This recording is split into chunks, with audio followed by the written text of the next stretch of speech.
Hello everybody and welcome back to Blanche Fitness. It's Saturday and you know what that means. It's time for the weekend kickoff, our awesome strength and stamina focused bodyweight class, and it's the last day of April Powers. Yes, it's May.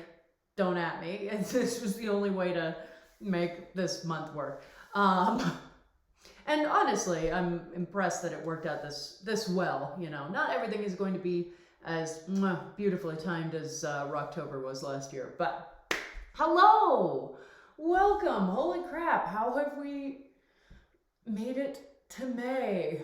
What a wow! I don't. It's food. I have no English left, clearly. But yeah, oh my God, it's May, and it's our very last class of April Powers. And the only one that had to push into May, so not bad. But we've made it through a month, my friends. And yeah, it's been a time. It's been a very different month than I was expecting in a lot of ways. For me personally, in terms of my own fitness. And I had to sort of shift what my own goals were for the program and for my overall fitness goals for the month as well. And we've talked about that a lot in this last week, just because it's really important to reinforce that because of the American/Western tendency to set goals and then be like, these goals are set in stone, and if I don't achieve them, then I'm a horrible person who doesn't deserve to have anything ever.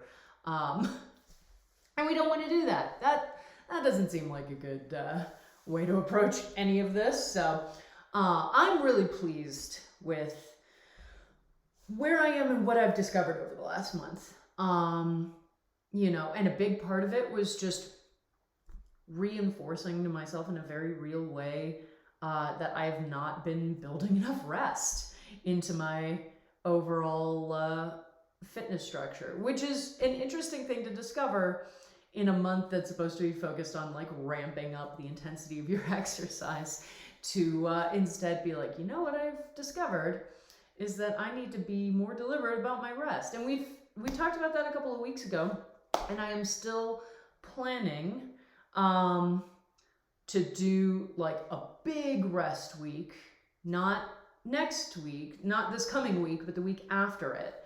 And that may mean no streams at all that week, or just me doing watch parties for old streams so that y'all can still show up at the same time, but not, I won't be teaching live because I want to be taking a much more concerted rest week, and then deliberately scheduling into my calendar, these are the weeks that while I'll still be teaching, absolutely, I'll just be demonstrating stuff, and then I'll be hanging out with you, but I won't be doing exercise, because I definitely, especially over the last couple of months, I think I pushed past a personal plateau and then went, yeah, just gonna do this, just gonna keep driving forward. I did exactly what I tell you not to do, just in case you were worried that you were behind in some way. No, you can absolutely still be doing that even when you are technically a professional. So hey, but yeah, and I also started building other elements into my overall fitness map, like my daily walks, which has also been really wonderful. Because I talk all the time about how amazing I find walking, and how relaxing it is, and haven't done it a lot over the last year or two, and some of that is just mental health related, and there was a wall that I had to push through. But I've been taking daily walks all this week, and definitely going to continue that. And that's the nice thing, having a low impact activity that you can still do even if you're on a rest week. Because walking, I never tell people to stop walking. You know, even if you are on a rest week, go for walks. Absolutely. Absolutely. And so now I have that sort of built into my daily schedule in a really wonderful and sort of uplifting way. So I'm pleased. It's also getting warmer out, so it's a lot easier to imagine doing outdoor stuff. And I've got a few other things that I want to play around with over the next couple of months, but also making sure that I'm taking enough rest and that I'm not just trying to barrel through things and then end up in a place where, oh, I have to really step back and not be pleased about that. Oh, yes, it's morning. Oh my God, there's a I can't tell if they're connected businesses or two new businesses, but there is a space that used to be one business. It may be two now, or it may be two sharing the same space. It opened today, and it's an ice cream shop and a savory pie shop, like hand pies. And I'm so excited. So that's gonna be my walk today. Is gonna be walking over to the ice cream and savory pies shop, and I'm really excited about that. Oh my God. Oh my goodness. Yeah. It will be nice to have something like that in the neighborhood. Definitely appeals to me. So yeah, that's gonna be my walk today. Woo woo woo woo. But yeah, hey everybody, we've made it to the weekend. We've made it to Saturday. It was a stunning day yesterday, and will hopefully be one again today.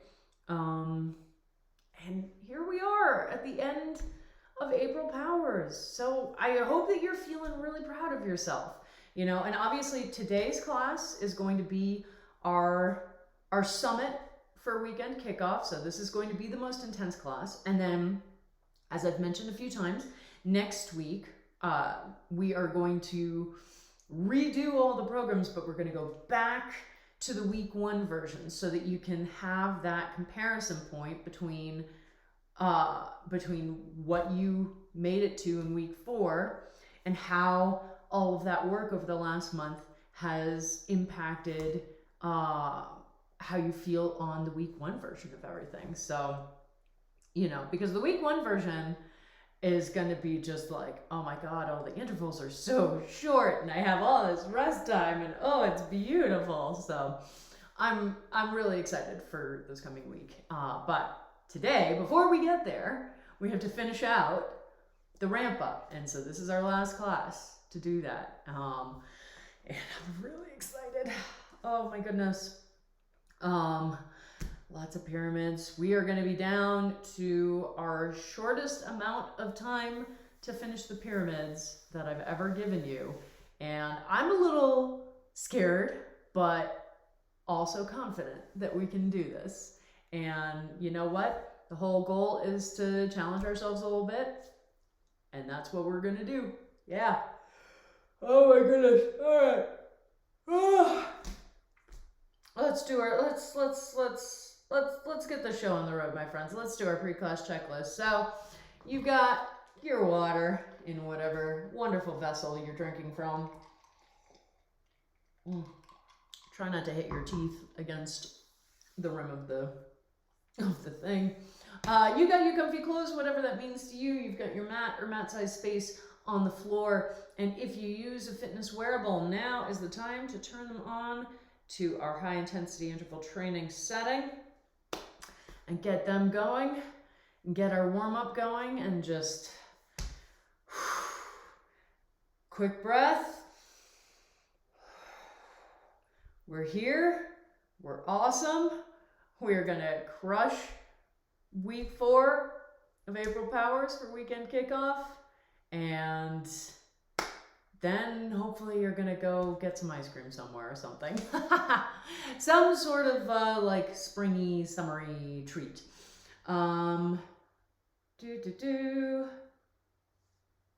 Just putting my phone on do not disturb. I always forget about it. Usually it's not a problem, and then some days I suddenly get like 3 different messages as I'm trying to kick off class. I'm like, ah, yes, this is why I try to put it on Do Not Disturb automatically. All right. Alrighty, it's time. Let's get that out of the way. Shoot. Don't need my power cord in the way of my sliding across the floor range. Alrighty, my friends. Oh, y'all ready? You can tell I'm procrastinating slightly. So no more. On your mats, on your backs. 1 foot crossed over the opposite knee, and as soon as you hear that timer go off, we will begin with hip rocks and bridges. Oh, that was so quiet. I forgot to turn the speaker on. Okay. Oh no, I didn't forget to turn the speaker on. Oh no, I did. Okay. I thought I'd run out of battery. I was like, no, I haven't charged it in too long. I think we're okay. We okay? Yeah, there we are. Okay. Let's try this again. Mat, back, foot, knee. As soon as you actually hear that horn, we'll begin with hip rocks and bridges. Yeah, there it is. Oof. Overcompensating now. Now it's super loud. Yeah, I'm definitely, this is the class that I am most worried about because, this is the class that I didn't really get to do the full ramp up on because week 3 was the day after my vaccine appointment. And so I didn't actually do class that day. If you recall, if you were there, I literally put a hoodie on and a regular shirt to remind myself to not do class because I wanted to not exacerbate any potential symptoms from my vaccination. And I'm very glad that I did that, and obviously that was a really important step for me to take, but it also means that I missed out on a bridge week, on a ramp up week. So, today is going to feel really intense, and I have to keep that in mind when I am doing class today. And, this is another one of the reasons why I'm really hyped right now, really focused right now on figuring out my own rest schedules. Because, I feel like too, a lot of what I've encountered over this month, as we have been doing these programs each week and ramping up the intensity of them, I've been discovering the ways in which I've overtrained myself, and the ways in which I haven't been paying attention to my need for rest and my body's need for rest.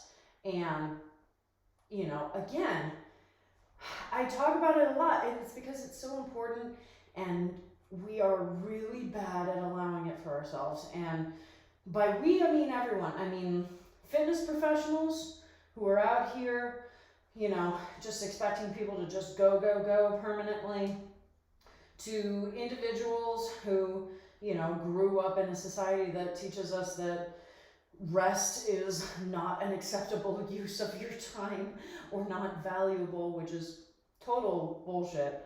And, so we struggle with it. We struggle with recognizing the validity and the importance of rest, and then actually integrating it in regularly so that we don't have to come up against these points where we're like feeling, we're trying really hard to push ourselves in something and keep coming up against like, I'm getting weird twinges and this, and I'm feeling really tired and unmotivated and that and all of this stuff, because those are some of our symptoms of overtraining. And you know, when we get to the worst case scenario and the body's like, I just cannot take it anymore, that's when we end up injuring ourselves. And that is going to get far more in the way than just, you know, taking an actual freaking rest week every 5 weeks or so. Like, it is going to take a lot more cumulative time away from my fitness activities to have to recuperate from an injury than to just say, all right, I'm going to rest this week. I'm just gonna like go for walks. I'm not gonna do any of my higher intensity activities. But it's so hard to convince ourselves that that's okay. But the thing is, and what I've realized over this month is that I would much rather have regularly scheduled and expected rest, even if, you know, it comes at a point where I'm like, oh, but I've been ramping up and feeling really good. Building that discipline to say to myself, I know you have, and you will keep doing that, but you also have been working out pretty intensely for over a month now, and you need to take that rest. Instead of just never being able to predict when I might get on the mat and be like, oh, weird, I'm having, you know, those wrist twinges again, which probably means that I'm overworking my wrists too much, or, oh, weird, I'm just feeling kind of demotivated today, you know, like, because that feels more frustrating, the unpredictability of it. And I would like to find ways to avoid that. And, you know, I can futz around with the frequency of my rest weeks, but just, this is all part and parcel of learning more about our bodies and learning how they process movement and learning more about their overall needs and how I can best take care of myself so that I can lead as active a life as possible, as I want to, you know?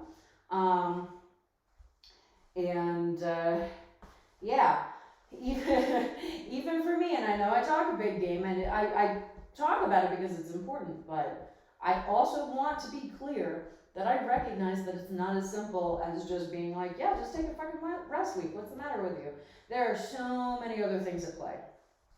So many other things at play, from our devaluing of rest as a critical way to use some of our time on this earth, to fear that if I take a week off, am I going to be able to build the habit back, you know, or is this just going to be, I never work out again, and then I'm really sad because I took that one rest week and it derailed everything, to just a lot of toxic attitudes in fitness spaces that give us, this approach to exercise that's like, I'm supposed to power through the pain, I'm supposed to muscle through, the fatigue, like, I don't need a rest is for the weak, and all that kind of bullshit. So it's something that I'm still working on. And it is, like with everything else that we do, it is probably going to be a lifelong journey of figuring this out and learning about my body's needs, and recognizing too that my body's needs are going to not be static and are going to change over the course of my life, and that's okay too. But that is also a major part of this work, and doing this work and learning how to have these conversations with our bodies, with our brains, learning how to listen to the signals that they're sending, recognize the signals that they're sending, and take that information and actually use it you know, because that's the second part, right? Like first part, actually noticing the signals. Second part, actually doing something with that information. You know, I always want to be honest about the ways in which I struggle with that, you know, because it can be really easy for me to just sort of make proclamations and for it to seem like I'm saying, well, come on, it's super easy. Why aren't you just doing this thing? You know, we are far more complicated than that. And the relationships between our bodies and brains are far more complicated than that. So, you know, I always want to recognize that that is hard. And also to cheerlead you and remind you that it's work worth doing. Learning how to listen to your body's needs and how to, you know, differentiate between my body or my brain is being a little overprotective right now, and so I want to soothe it, but also remind it that no, I can do what I'm doing, versus no, my body is actively, you know, identified an issue or a concern, and I really need to take it seriously, and take a step back. You know, there's a lot of nuance, and I think a lot of people go into fitness, and partially this is just because this is how a lot of us are introduced to it and trained in it when we're younger in particular. We go into fitness with this sort of brain-body divide mentality, where we're like, you know, there's the brain and there's the body, and there's just a wall between them, and they're not really related to one another. And that is patently false. Oh man, our brains and our bodies are wound together. We're a holistic system. We're not just a bunch of disparate parts stapled together. And we have to be able to listen to all parts of that system and to treat them with understanding and compassion, and to learn how to take their advice when it's warranted, and learn how to, you know, recognize fear reactions in our bodies and our brains, and, you know, calm, soothe, comfort, and then say, all right, let's do this, because I really think that we can. It is a huge part of fitness that we do not dig into particularly well. And obviously, if you've been taking class with me for a while, you know that this is one of my big focus points. Because my focus as a teacher is on helping us to build fitness and exercise into our lives as a tool in our toolbox and as a lifelong journey, you know. And a huge part of that is learning how to move safely, learning how to listen to our bodies so that we're not putting ourselves at risk of injury, learning how to understand what our current capacity is, and to work on improving it, absolutely, but to do so as safely as possible, which is something that far too frequently gets lost in the clutter. That aspect in particular, just we end up, you know, thinking that the way to strengthen, the way to improve is just to power through. And that is not a good approach, particularly when we're looking at a lifetime's worth of fitness, you know? We're playing the long game here, friends.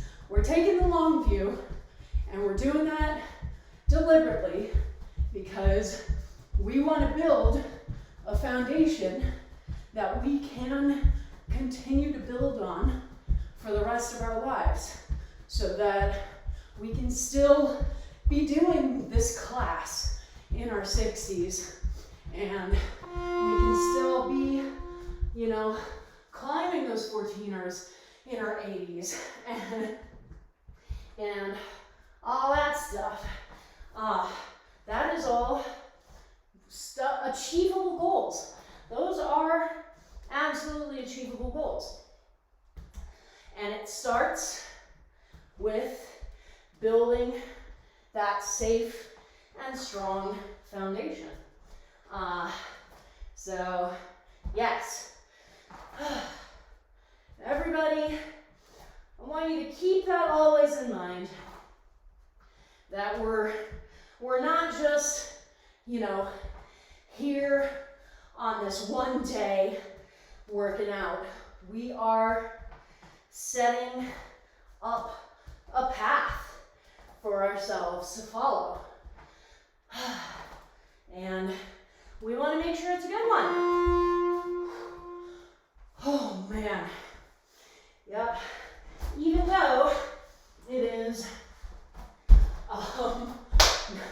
just past 9, it is already quite warm in this room. Good grief. And this tells me a little bit more about what it's going to be like working out in this space over the summer, which is good. Good information. Again, important for me to factor in so that I'm not over here trying to just push for, you know, maximum intensity when I have an additional environmental factor that I'm working with. Oh, all right. Yeah. And also, we're going to be drinking so much water. Hello! Oh gosh. Brains are organs. No, we have, the house has centralized, like, heat and air. I just need to gain control over the programming of the thermostat, which I have not yet successfully managed to do. So, once that's set up, you know, I can time turning on the AC for the house so that by the time I have to teach, it's lowered the temperature a little bit in here. Or if I just really want to be doing hot HIIT classes along the lines of hot yoga, then I can just keep testing myself. But I don't love that idea. I think I'm going to try the AC first. All right. This is our pyramid day. 3 sets of pyramids, and we are going to, hot HIIT sounds like a Pokemon, I love it. We are going to be down to 6.5 minutes, okay? I know this is, you know, this is the shortest amount of time I've ever given you for a pyramid. 6.5 minutes, I recognize, not a ton of time, but we've been doing so well ramping down the amount of time that we have for the pyramids. I believe that we can do this. I believe that we can do this, all right? So remembering what our first set looks like. So we've got the knee crunches up on your butt, knees to one side, pull them into the chest, 1 and 2 and 3 and 4. And then our squat jumps, feet between hip and shoulder width apart, 1, 2, etc., etc. And then our side to side planks, which I don't have to show you because we do them all the time. So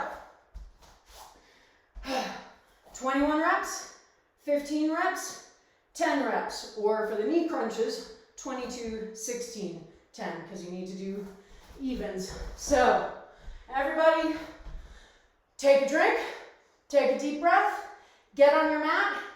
Your time starts now.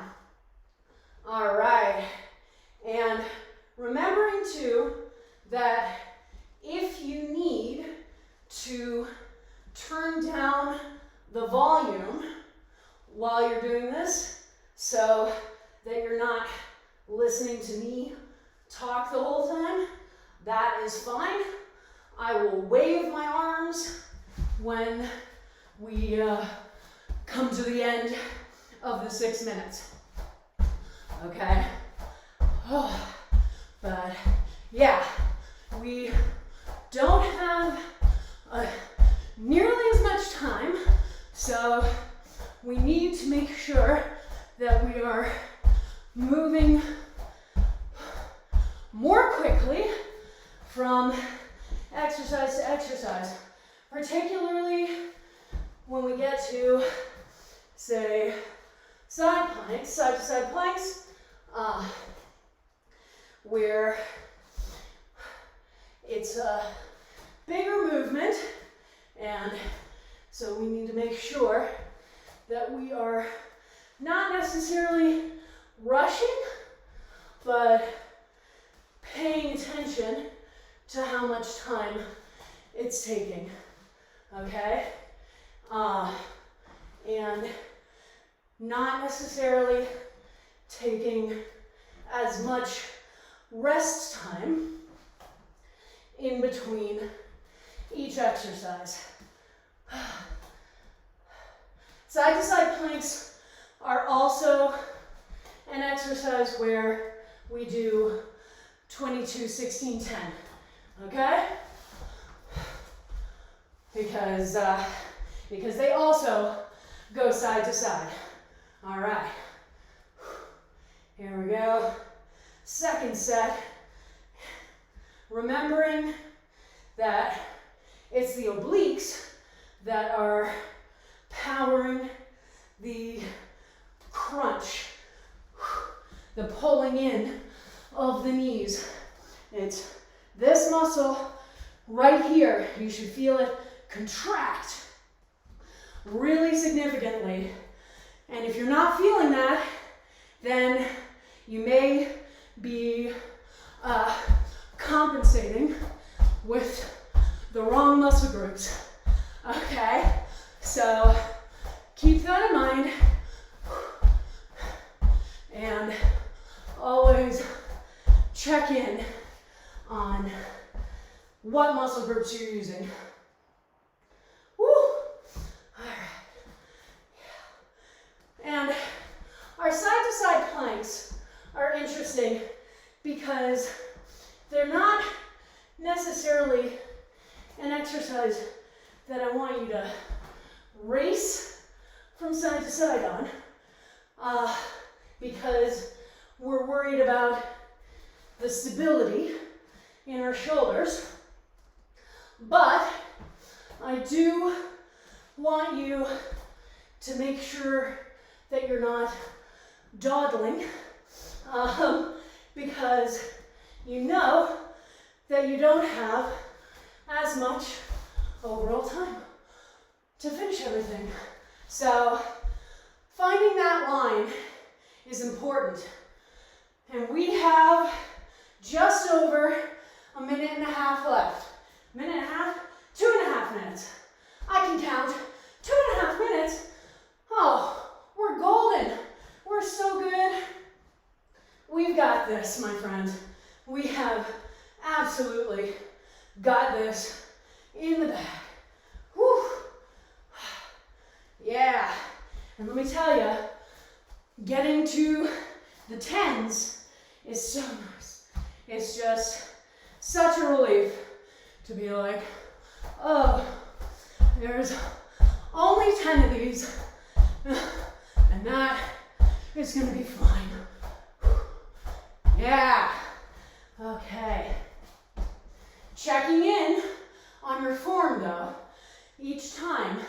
Again, we are not here to lose form in favor of speed, okay? So everything that I've just talked about, if you are feeling like, you know, speeding up too much more is going to wreck your form, then don't do it. Okay? Oh, wow. Okay. 1 minute and 15 is left. I'm going to grab some water. Keep in mind, too, that this is going to be the easiest it is for us to get the pyramid done in this amount of time. Because this is the first thing we're doing. We have all sorts of energy right now.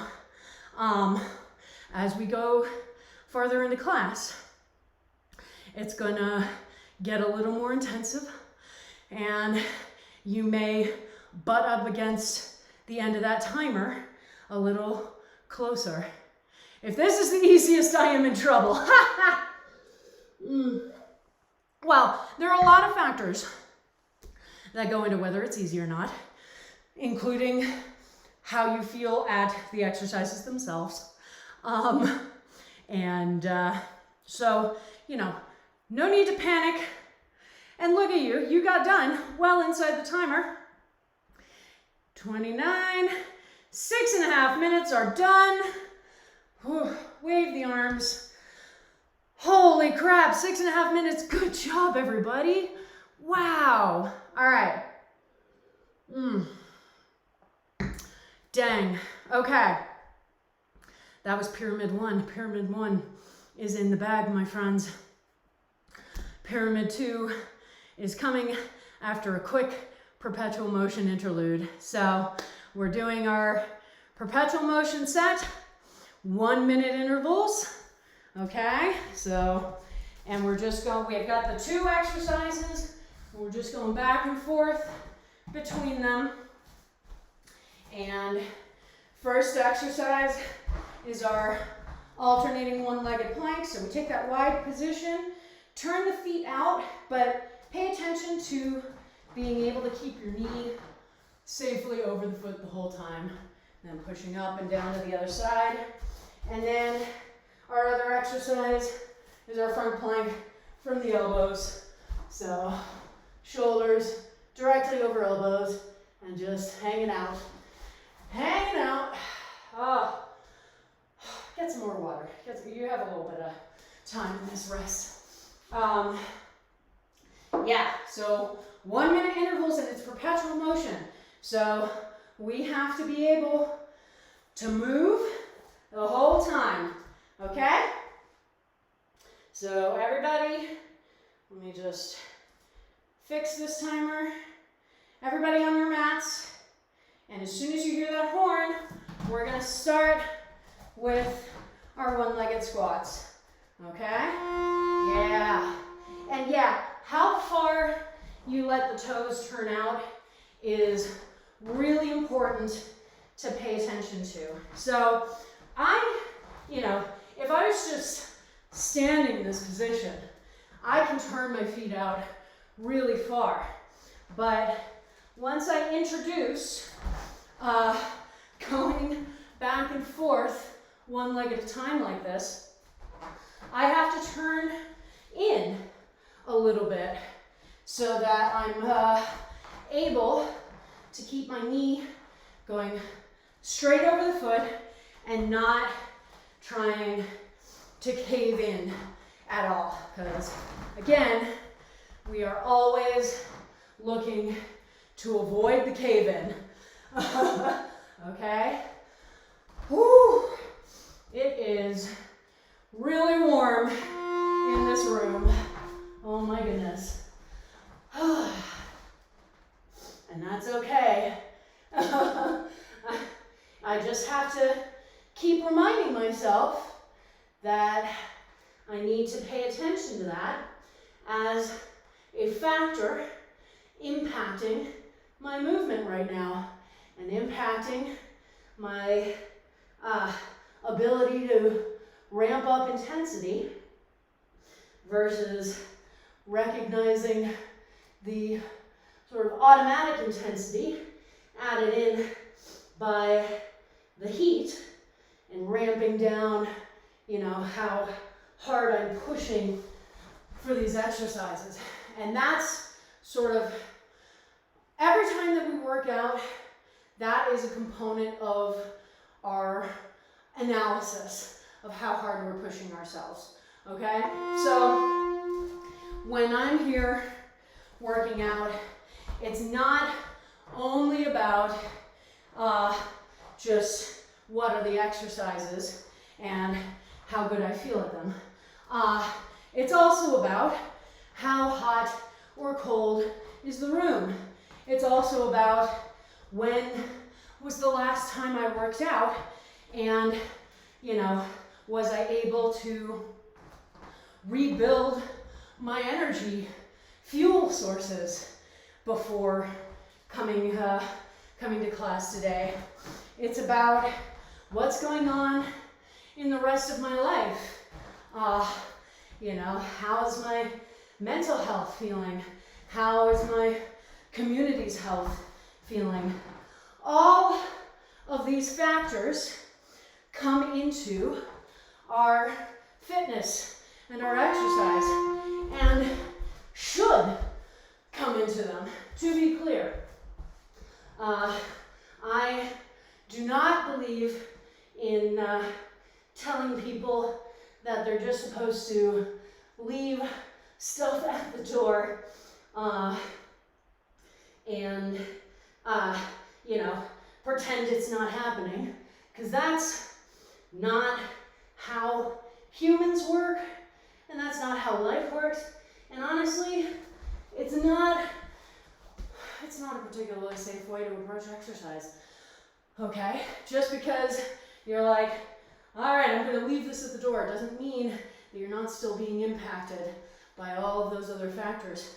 And if your approach is to try and pretend that they're not happening, rather than integrate it into how you're approaching your exercise today, then you're gonna have a bad time. You're gonna be setting yourself up for, you know, disappointment at best and injury at worst. And that is one of the things that we are trying to avoid. Oof, man, these one-legged squats, I'm much better at them now than I used to be, but they are intense.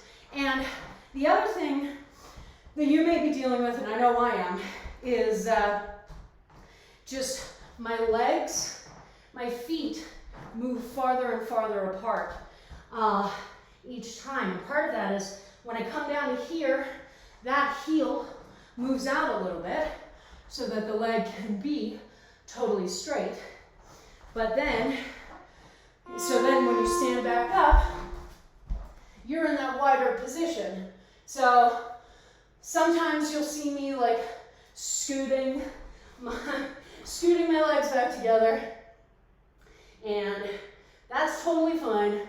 And it's something to pay attention to, because we don't want our legs, our standing position, to be too wide such that we're having difficulty maintaining it and having difficulty safely moving into the squat, right? There's a big difference between moving into the squat with your legs, 2 feet apart versus 3 feet apart or 4 feet apart. I don't know if those measurements make any sort of sense in the context of leg span, but just you understand what I'm getting at, even if the math didn't check out perfectly. But yeah, so we can be, moving nice and slowly. I'm not trying to race from side to side. I want to make sure that I am protecting my knee the whole time, paying attention to where it's going.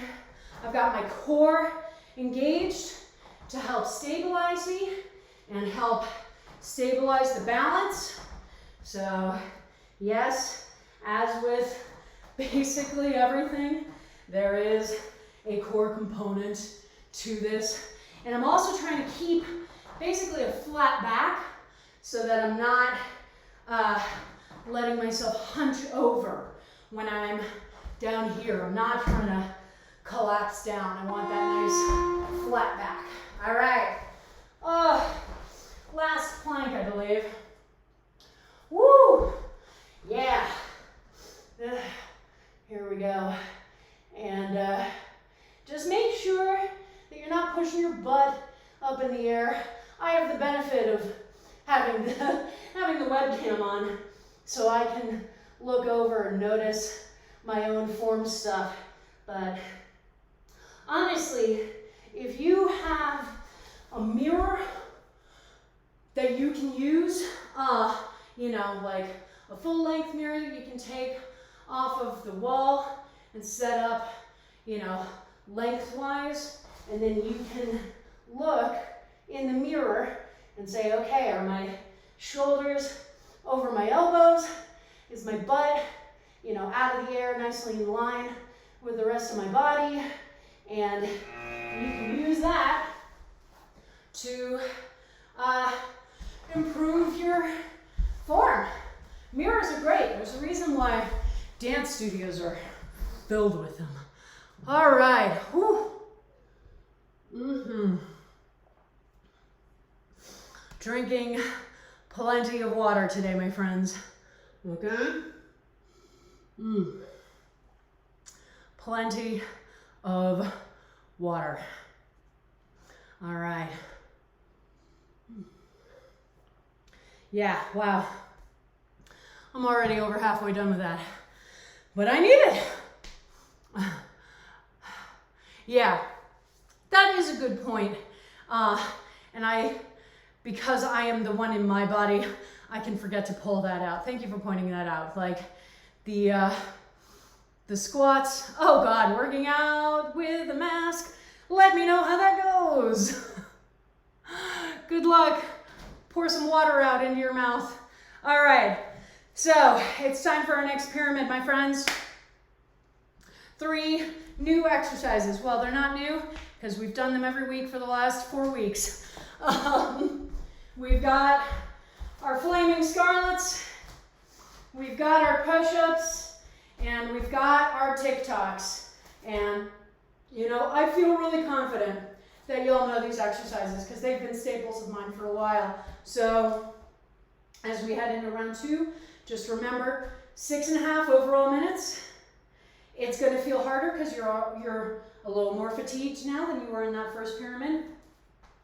And that nothing that I say takes away from the fact that if you need to stop or pause or not do as many reps, you do what is safe for your body, okay?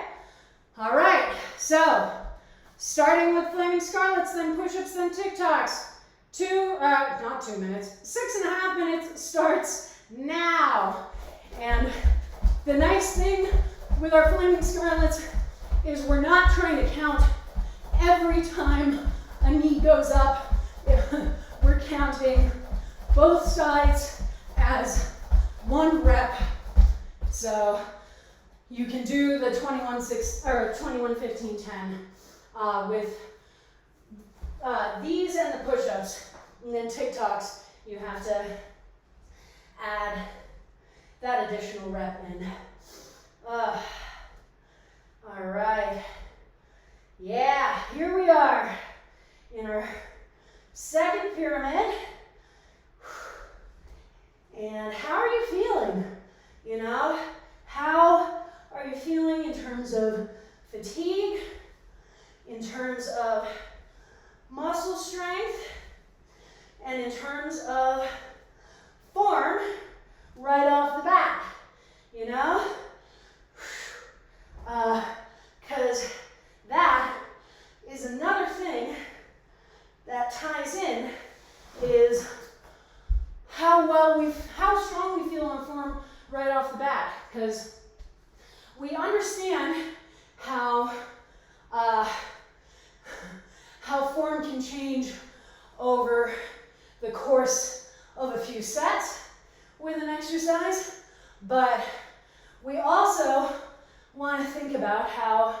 our form is impacted just by the amount of energy that we come into the set with. So all these things, good to pay attention to as we go through this second pyramid. And some of these exercises you may feel totally fine on that first round of reps, and that's awesome. But if you are noticing any wobbliness or fatigue, that you're like, man, I just started, why am I already feeling that? That is totally okay, because we've been working hard and are still working hard.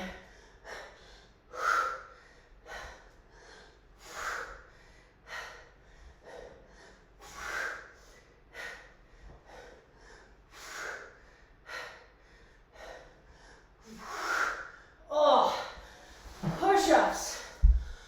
Whoo, yeah. If you're ever over there being like, man, why are push-ups so hard? I feel like I should be better at them. Don't worry, you're not alone. I too feel like I should be better at them. And they're just intense, that's all there is to it. All right, 3 minutes left. 3 minutes left. You got this. You have absolutely got this.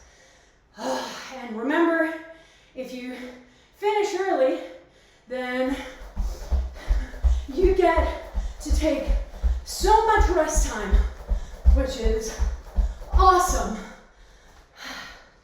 So awesome. We love that extra rest time, especially when we're pushing ourselves like we are right now. Oh my goodness. All right. Push-ups are also a great exercise for checking in on your forearm strength. And mine, since I haven't been climbing in a while, is not as good.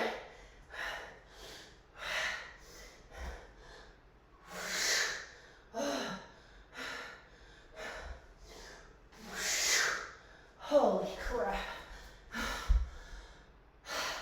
Yeah. That is intense.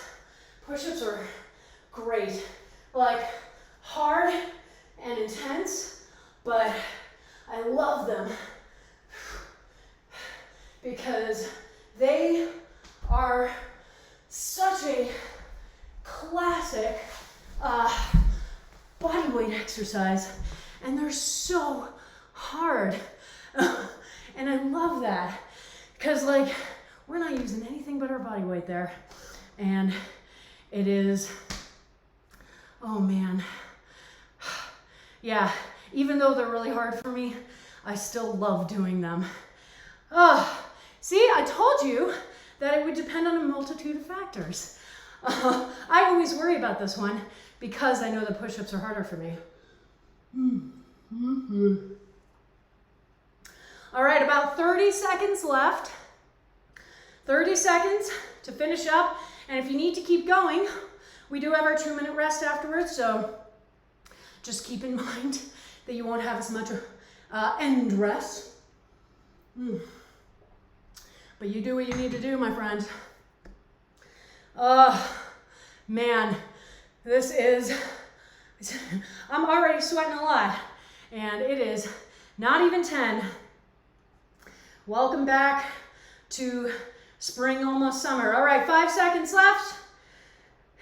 2, 1. All right. Woo! Oh, Good job, everybody. Good job.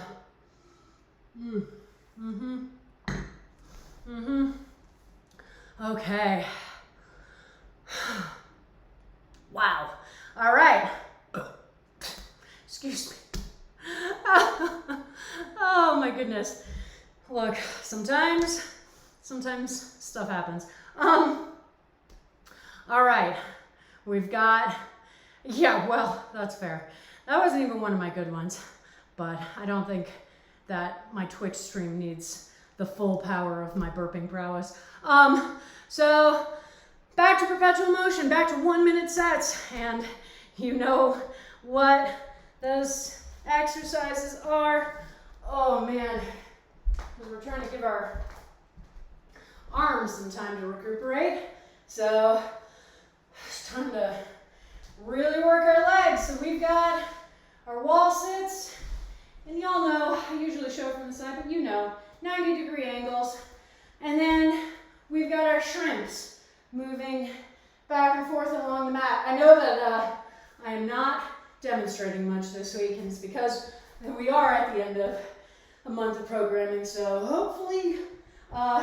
hopefully those who are here know these exercises, but don't worry, I'll be doing them, so you'll get to see it that way. 1 minute intervals, and then we'll have one last pyramid at the end. So keeping that in mind as we plan out our energy usage. And now get back to your mats, or rather find the nearest wall and go. So 90-degree angles, and you know, you can obviously use your feet to sort of push your back up against the wall. Just remember to breathe, lots of breathing. Send that oxygen down to your quads because they are working really hard. You may feel them start to vibrate. That's okay, that's normal. Don't worry about it, but just keep in mind that it is potentially going to happen, okay? So if you're feeling like your muscles are just vibrating, just keep taking deep breaths, all right? Deep breaths. Get all that oxygen in. And now to shrimps. Moving back and forth along our mats. Making sure that we've got that nice curve maintained by keeping the abdominals contracted the whole time. That's how we're able to do this rocking motion. And then the oblique engagement is what pulls our chest and our hips from side to side, okay? So just remember that you need to be using basically all of the muscles in your core, just in very different ways, because your, main inner and outer abdominals are staying pretty much just there in that contracted position. And then the obliques are the ones that are generating the actual movement. Now, if you want to add some movement into the wall sit, because a minute of a held position is a lot of time, you can imagine that you're holding like a stability ball in front of you, and bring your torso to one side and then to the other side. So if you want to do that, that's totally fine. Just, it will make some things feel easier, complicate other things. So just, everything comes with consequences is not the word I want to use, but everything comes with impacts. That's the word I want to use. So maybe, maybe you're moving the position so that you don't have to feel quite as focused on the discomfort, but that then has you engaging other muscle groups that might not have been expecting to be worked and now have to figure their stuff out and be a little more uncomfortable doing so. So yeah, just plenty of stuff to keep in mind. Everything comes with impacts, and that's fine. That's what we're here for, but we want to keep it in mind because generally, we're like, okay, if I make this change, it's going to make everything easier, right? And it's like, well, not necessarily. It is going to make everything different, but easier is a subjective term. And frankly, one of the fun things about exercise is discovering muscles and muscle groups that we didn't know we had through trying new activities and new movements and going, oh, holy crap, why am I feeling all of this engagement? I never felt that before. And it's awesome, but it's just another one of those factors to keep in mind. Oh man, I am feeling it. How are you doing? Are you feeling it? I bet you are. It's so funny, when we make improvements, when we, cross or get over that hump or, make it off of that plateau that we felt we were stuck on for a while, it can be easy to forget that it is still okay for us to return back and go, let ourselves take it back down a notch when we need to. And that's not backtracking, that's just using the full range of the tools in front of us. We have these attitudes ingrained in us that expect us to be constantly moving in a straight upward trajectory, and that view, dialing back or going downhill a little bit as, failure. And it's not, but we don't necessarily notice that we're even feeling that way until we've made it over one of those plateaus and then start to feel like, well, I can't go back.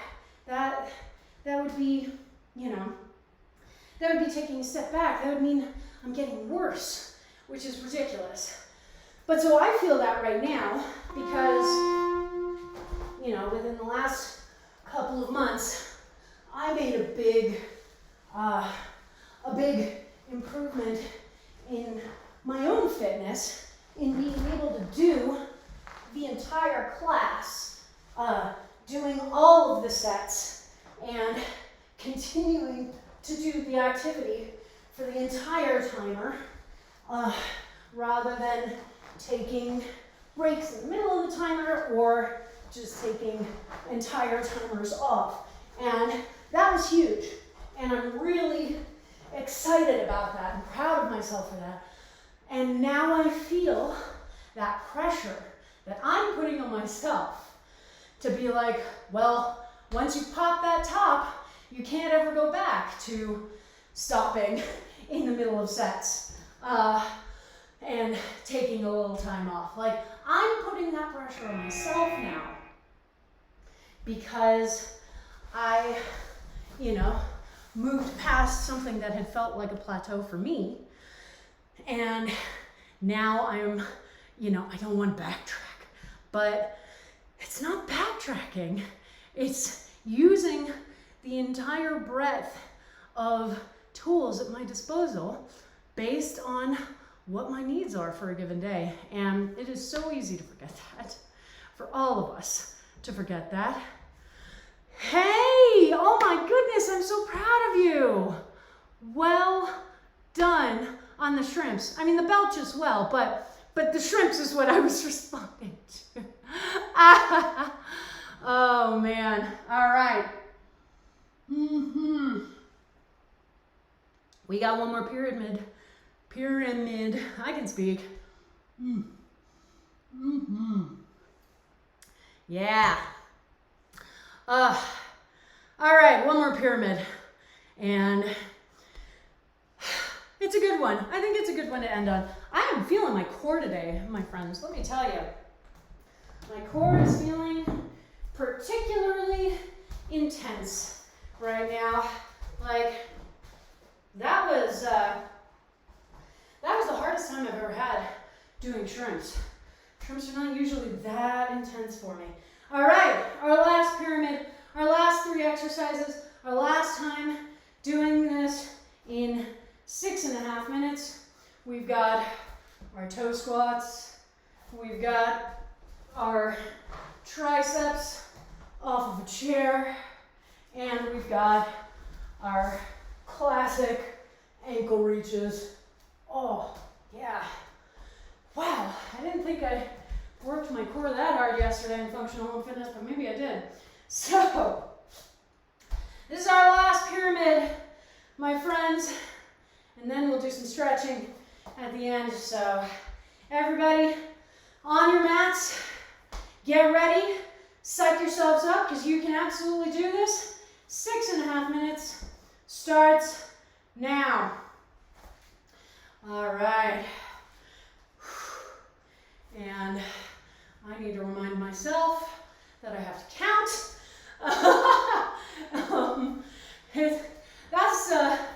That's the problem I end up with frequently, is that I'll be like, okay, timer's going, here we go.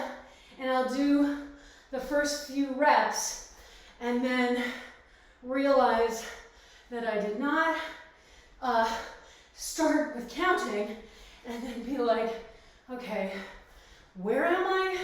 How many have I done? How many do I have left to do? So try to remember to count your reps when you get started. And remember too that our toe squats in particular are a much longer overall exercise, okay? So they are going to take more of your time just because you have to move through more space. So just factor that in to how you're resting and how you're starting your next set, okay? Oh man. The chair triceps are easier than push-ups for me, but I definitely feel them, especially at this point in class. I'm like, oh, that's a lot to be feeling right here. Whew. There we go.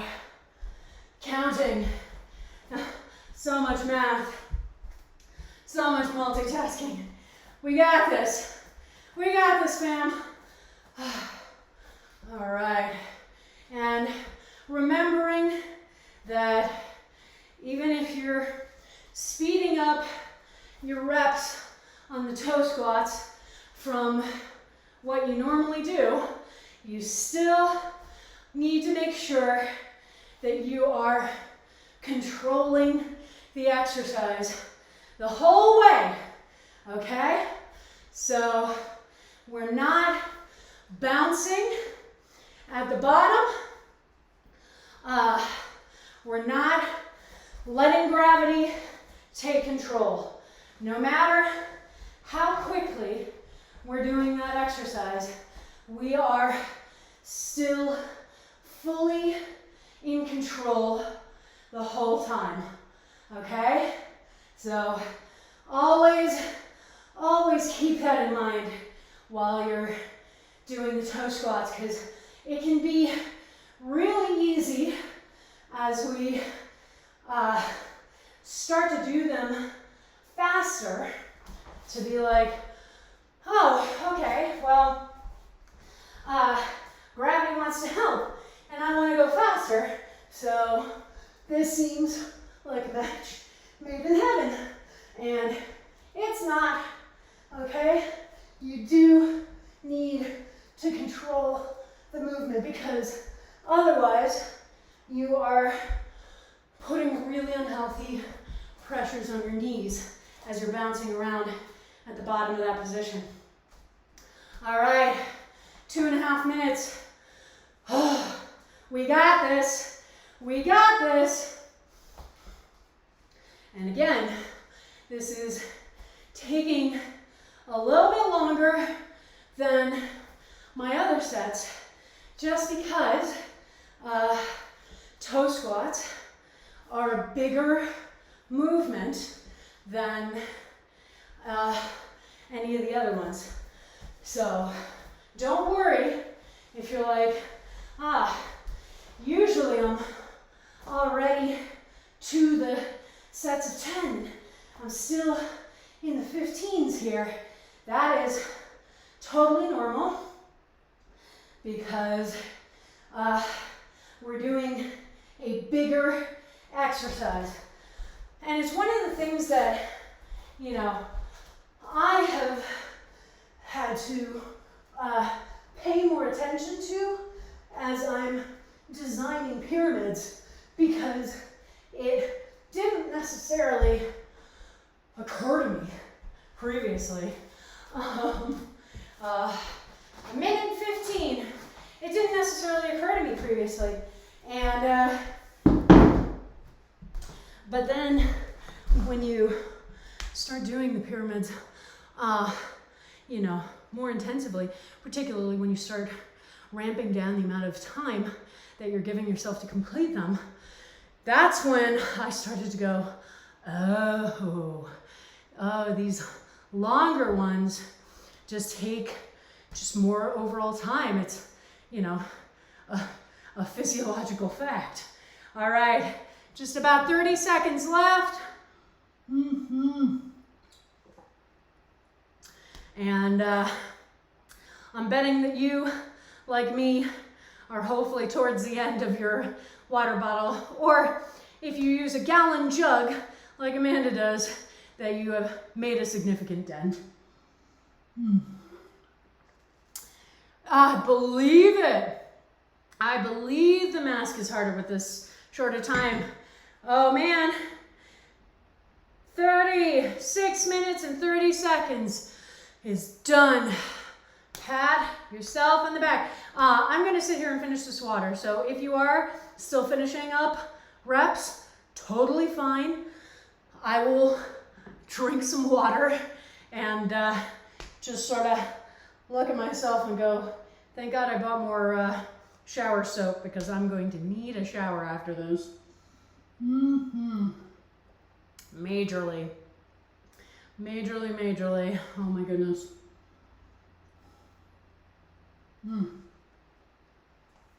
There we are. Good job, friends. Good job. That was an awesome class. And I am excited because now it's stretching time. So I'm gonna leave my glasses there for this. Oh man. Let's do some stretches. Let's take a standing position. And let's just settle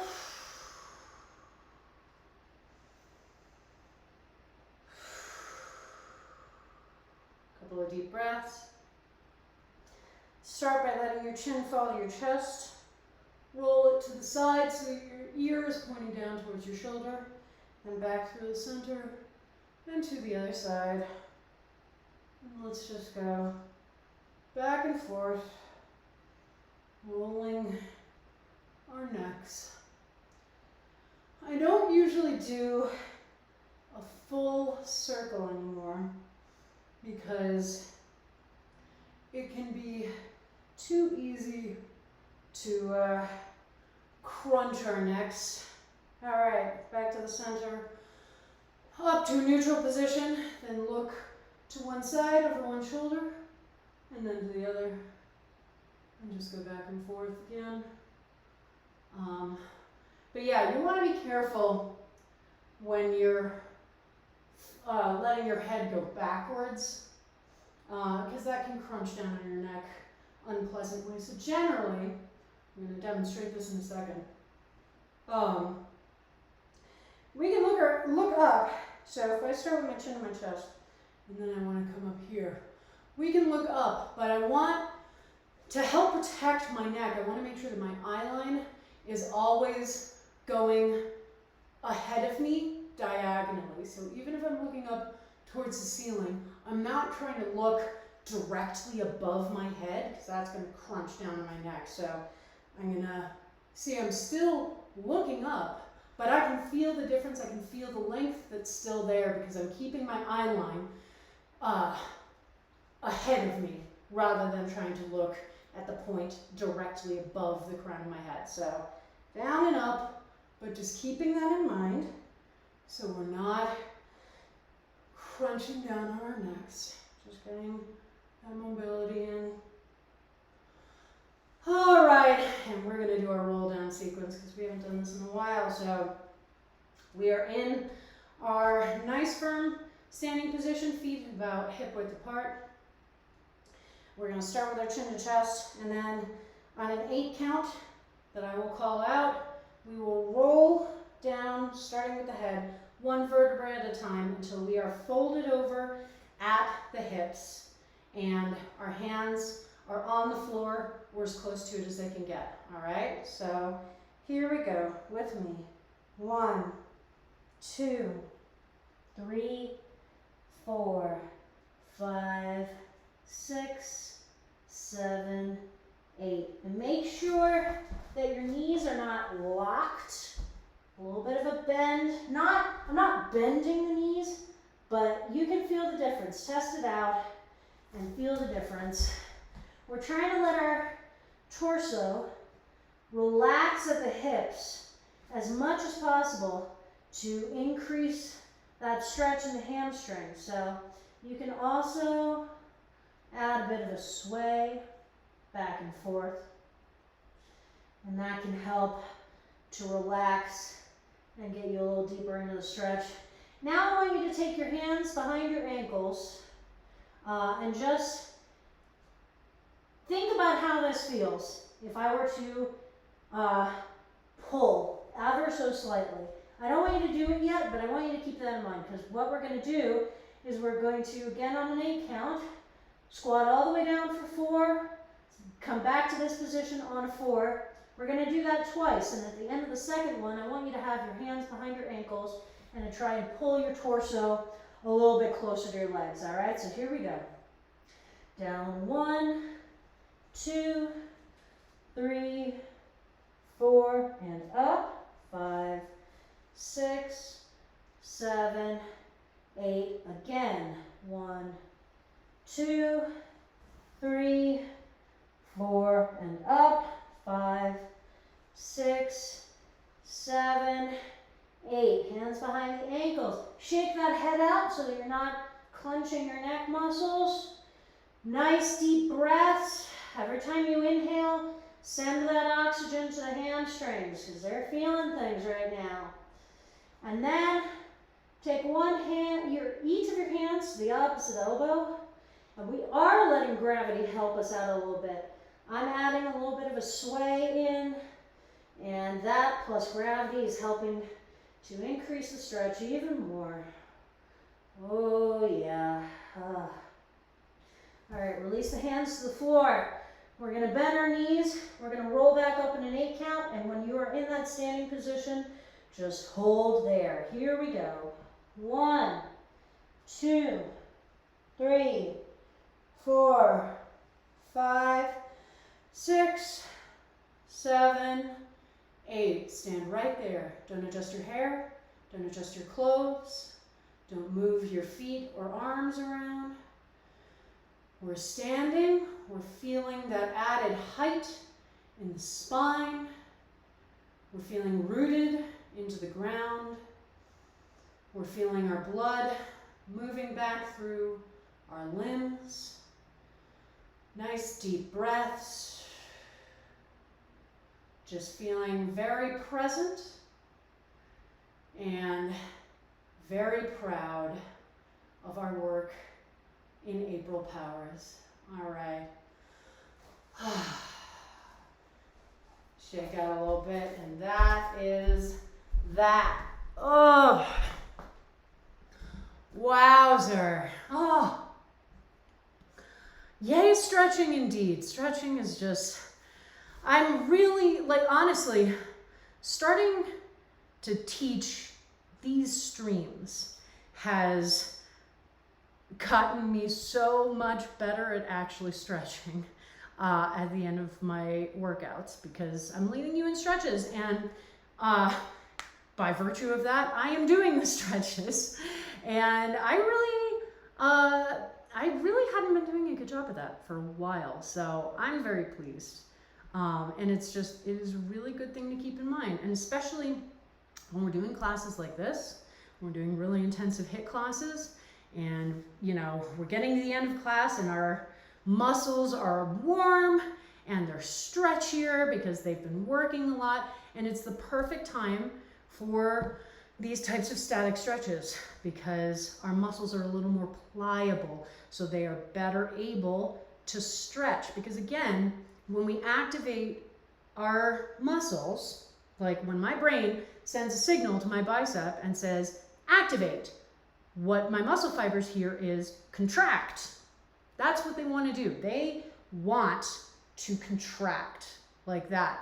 And then it's us applying outside force that can tell them, no, you have to extend, you have to expand. And that can be a lot of mixed messaging. So we do our nice static stretches at the end of class because everything's a little more pliable, everything's better warmed up, and it's easier for us to lengthen these muscles without the brain accidentally going, oh, you're trying to use, without the brain being clippy. Being like, I see you're trying to use that muscle. Would you like me to tell it to contract? No, I would not, clippy. Oh my goodness. That was the end of April Powers. Our second time doing month-long programming on this channel, and I am so thrilled, so friggin' thrilled. I think that this was absolutely wonderful, and I really hope that you enjoyed it too. I hope that you are super proud of yourselves for whatever you accomplished this month, because we all accomplished stuff this month.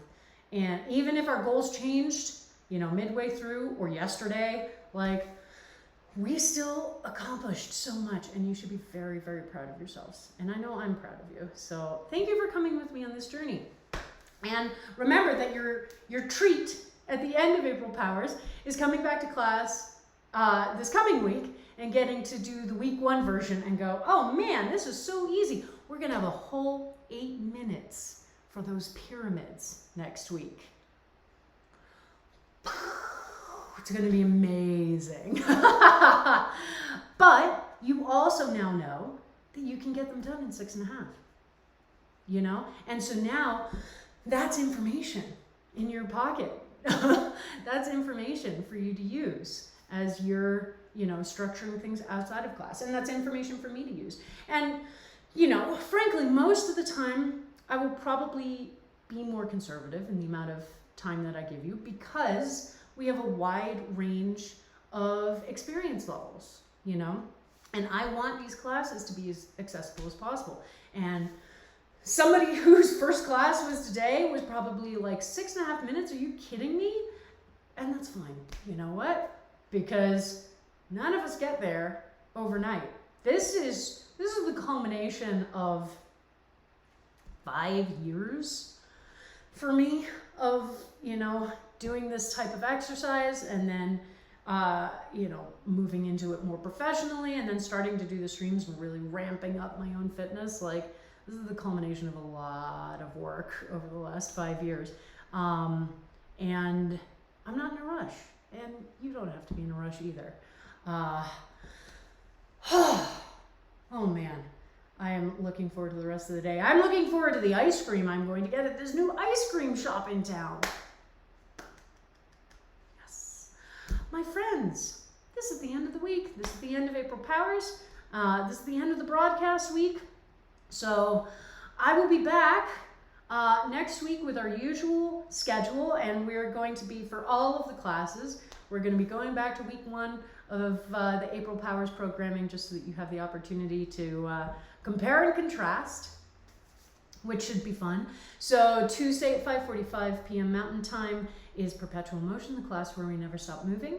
Wednesday at 4:30 p.m. is Jump Around, our weekly cardio class. Friday at 6 p.m. is Functional Home Fitness, where we do weight training using objects you can find around the house. And that takes us back around to Saturday morning at 9 a.m. with the weekend kickoff. So please join me for any or all of those classes. And just a quick heads up, I am thinking about shifting the start time for Functional Home Fitness going forward, so it's not quite as late, so that maybe it starts at 5 and is out by like 6 or 6:30. No official decision yet, but that is something I'm considering, just to let you know if that's a class that you come to frequently. You can follow me on Facebook, Twitter, and Instagram. All those handles will be my end cards, but they are all variations on Blanche Case Fitness. My YouTube channel is where I upload all the VODs from these streams, so you never have to miss a class, even if you can't make the live cast. Good, glad that's still doable. If you want to help support me financially in making these streams, I have a Coffee account for one-time donations, or you can subscribe to this channel if you're able to support on a little bit more of a long-term basis. Either way, your donations are always very much appreciated. And if you want to help keep growing this channel and this community, then please tell your friends, your loved ones, your coworkers, anyone looking for an awesome class.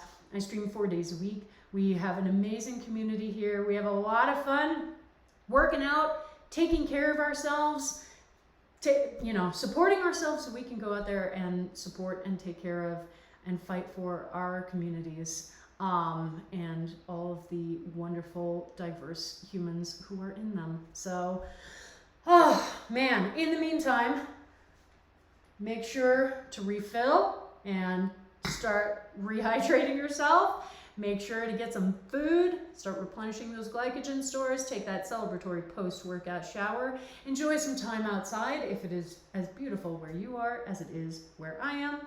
And I will see you all back here again on Tuesday. Mwah! Have a great day.